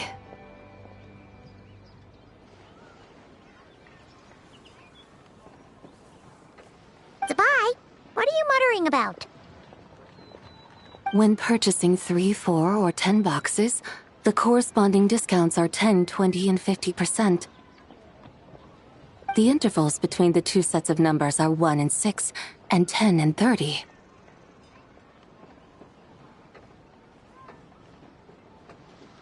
Look! Her eyes turned blue! That's gotta be a first! If the differences between intervals remain equal, the interval after 6 should be 6 plus the difference between 6 and 1, which is 11. Similarly, after 30, the next interval should be 50. Therefore, extrapolating upward, the next two numbers in each set should be 21 and 100. You're making Paimon's head spin. Those numbers, what do they mean? They mean that if we buy 21 boxes of Songlot tea, we should get a 100% discount! 100% discount? You mean we'll get them for free?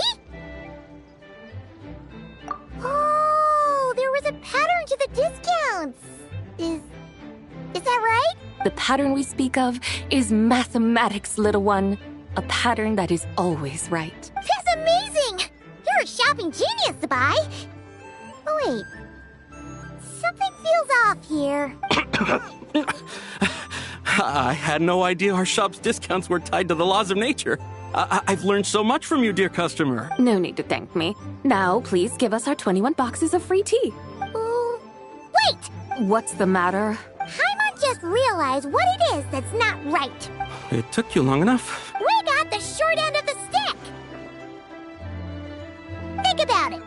If we don't have to pay when buying 21 boxes, then if we buy even more, the vendor should be paying us money instead, right? Huh?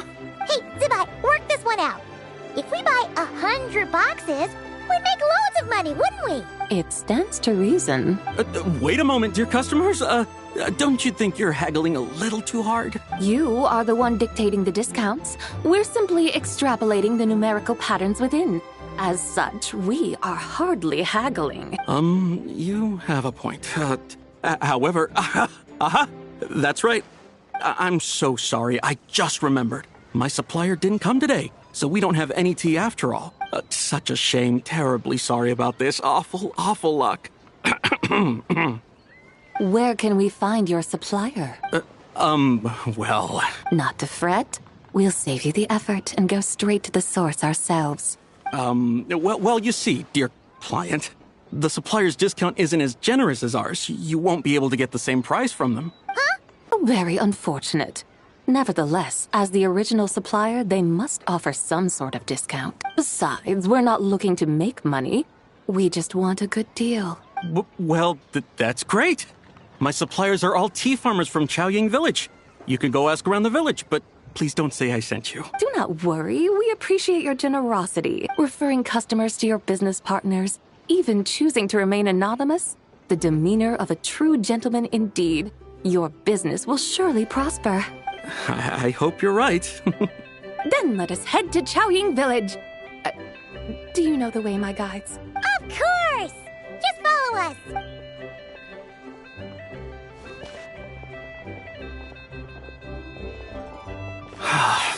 What otherworldly beings were those? Thank the heavens I managed to send them on their way. I should hurry home and pray to the White Horse Adeptus. May she bless me such that I never encounter such customers again.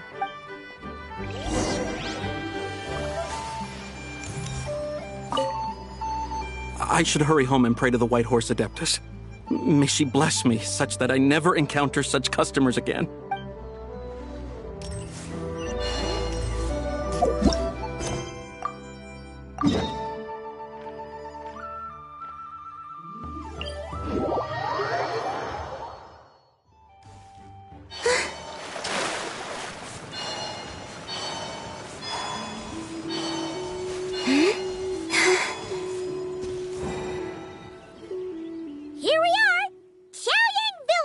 The mountains and waters are pristine.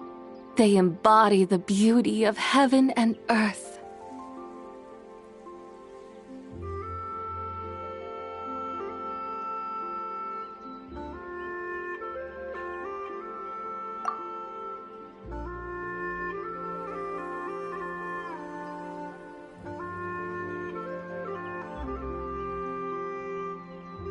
It's a good-looking place, all right. But it's hard to enjoy the scenery when Paimon can't stop thinking about all that tea-buying Mora we're missing out on. Should fate dictate, Mora will find its way to you sooner or later. Well, Morak certainly finds us often enough. He even sought us out in person this Lanternlit. for now, let's look around and see if any tea farmers are selling their crop. We'll be able to see more clearly from up high. Let's take to the sky and enjoy the beautiful scenery while we're at it.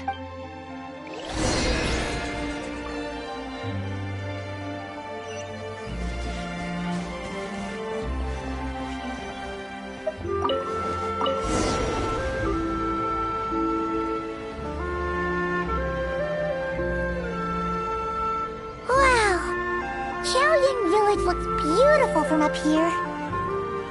Indeed. The houses here are quite different from those in Liyue Harbor. They follow the natural contours of the mountains, forming unique, elegant structures. Yeah, it's super beautiful.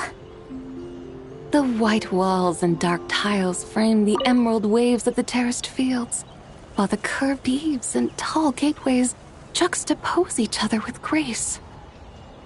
It's almost too beautiful to be true. The crowing of roosters and barking of dogs, the calls of farmers working the fields, a vibrant pastoral chorus overflowing with earthly vitality. Yeah, it's incredibly beautiful, huh? Have you studied the linguistic arts by some chance? Huh? Your vocabulary for beauty seems rather constrained. Paimon knows how to say pretty as well. I see. Now then, let's take a look around and see if we can find any farmers selling tea.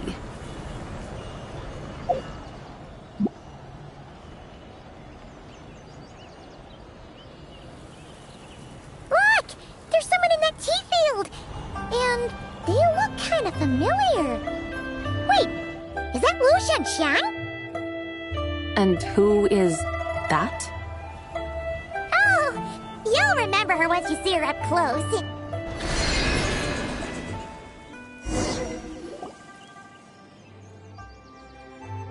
Hey there, Lu Xiangxiang! It really is you! Huh? Paimon, Traveler, and the White Horse Adeptus. Fancy seeing you here. The White Horse Adeptus has a name now. You can call her Zabai. And you are... Wait. I remember now, you're... Don't say anything about food poisoning or fish. You're the young lady who wanted to rise above the rest, are you not? Yes, that's me. But I'm in a bit of a state right now. At best, I can say I've fallen below them. Fallen below them? What happened? Like I said the last time we met, I'm being punished according to family rules. My father, mother, grandfather, grandmother, other grandfather, other grandmother. Oh, that's a lot of family members. Yeah, and on the night of Lanternlit, they held a family meeting to discuss my situation. So, they do care about you. There's no doubt they care. But they think that since I caused all that trouble in Liyue Harbor, it shows I can't be trusted on my own. They decided to ground me. Ground you? Yeah, though they're not confining me to my room. Instead, I have to personally nurture a tea seedling until it grows big enough to be sold at market. Aw, a tiny little tea baby. Do they want you to experience what it's like to be a parent? It's supposed to cultivate my character and temperament. They say this will help me calm down and reflect on my issues. What happened in Liyue Harbor really wasn't your fault. Oh well, at least this punishment doesn't sound too harsh. So, how long will it take for the little tea baby to grow? Actually, I don't know. I've never grown a tea tree before. It usually takes 2 or 3 years. 2 or 3 years? Yes, the tea in this garden requires 2 or 3 years to mature. That long? Zabai, you're not making this up, are you? How do you know so much about growing tea? When the plants thrive and grow, that is the meaning of my name. I can tell at a glance when their season of ripening will come. Do I really have to waste 2 or 3 years here? Why is this happening to me? I'd only just found my direction in life. Yes, during the night of Lanternlit, I heard many people reciting poems from long gone in praise of the moon. In that moment, I suddenly felt a great sense of pride. I mean, I helped excavate cultural artifacts from long gone, so I contributed to the revival of these poems too, right? So I decided to stay with the archaeological team. I want to unearth even more history. I see. And are you sure that's what you want to do? If you don't achieve anything significant in the years to come, will you still enjoy it? Yes, because archaeology gives me that boom shakalaka feeling. Wait, did Xiangling teach you that? That's right. I was asking her for advice. She said that if something gives you that boom shakalaka feeling, then it has to be worth pursuing. I immediately thought about how when I'm excavating in the ruins, I always feel like there's a ghost standing beside me, and not in a spooky way. It feels like my great-great-great-great-great-grandmother patting me on the shoulder and saying, "Keep going. You're about to rediscover some grand ancestral knowledge." Right? It feels like I've made some kind of connection with my ancestors. Isn't that amazing? Since you've made up your mind, you should give it your all. And I'd love to. But I'm still grounded. Run away. Summon up a little boom shakalaka and leave the tea garden behind. Flee this village. That might be going a bit far. You don't want to lead others astray, Zabai. Yeah! Tell them about your great-great-great-great-great-grandmother. She must be the most super-duper ancestor to have ever risen above the rest, right? I'd be better off telling them about the White Horse Adeptus. After all, she's the supreme riser above the rest who saved my great-great-great-great-great-grandmother. Then it's settled. Tell your family that your decision has my blessing.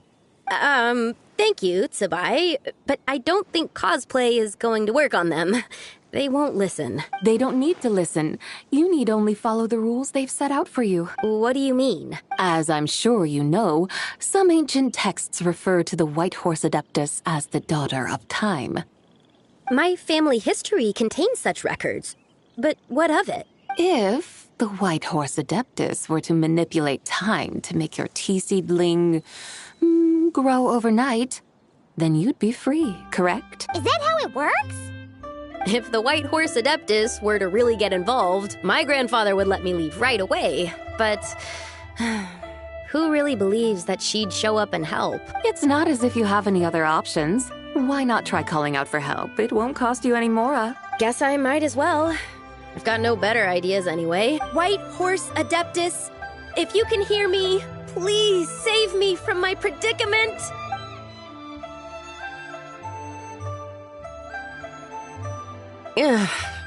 Nothing happened, as expected. Perhaps the White Horse Adeptus has already heard your prayer. Why not come back here tomorrow and take a look? By then, the seedling you planted may well have grown into a thriving tea tree. Thank you, Tsubai, for trying to comfort me. I do feel better now, kinda. But can't you really do something like that? Oh, it's getting late. Why don't you all stay at my house tonight? My family may be strict with me, but they're always welcoming to guests. That sounds great! Let's get some sleep and then come back here tomorrow to see if our tea baby has grown.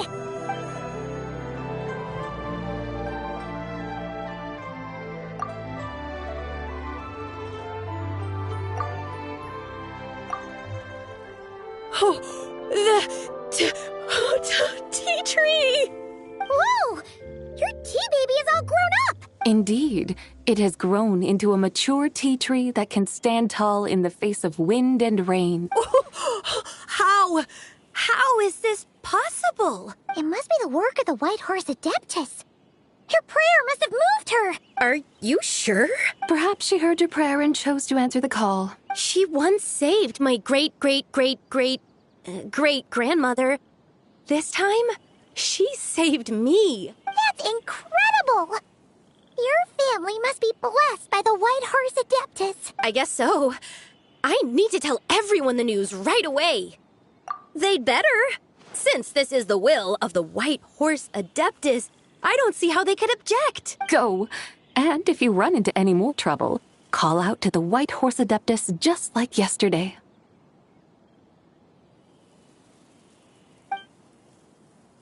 Thank you so much.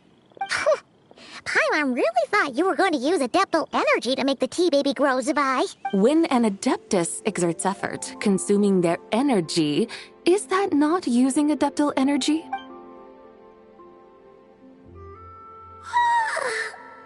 All right. What are we doing out here in the middle of the night? We're here to help Lu Xiangxiang fulfill her wish, of course. Can you really make the tea baby grow? It won't be easy, but there are ways.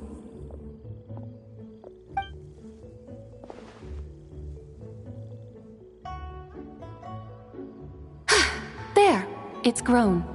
Hey! You just transplanted a tea tree from over there! So, there's a mature tea tree here now, yes? Oh, yeah, but... And am I not the White Horse Adeptus? Well, yeah. Is this tea tree then not a manifestation of the White Horse Adeptus's will? You're... not wrong. Then again, there's something not quite right about this.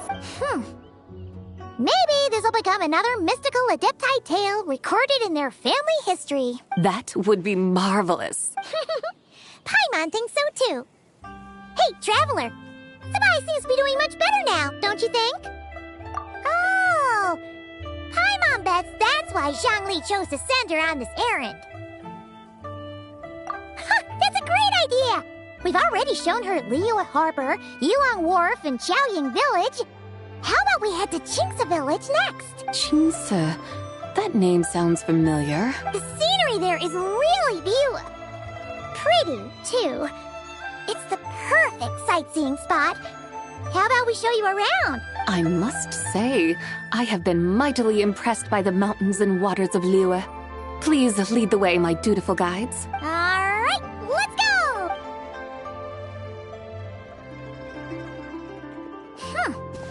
Paimon can't help feeling like we've forgotten something. Pay it no mind. I've already forgotten more than you will ever know. All right.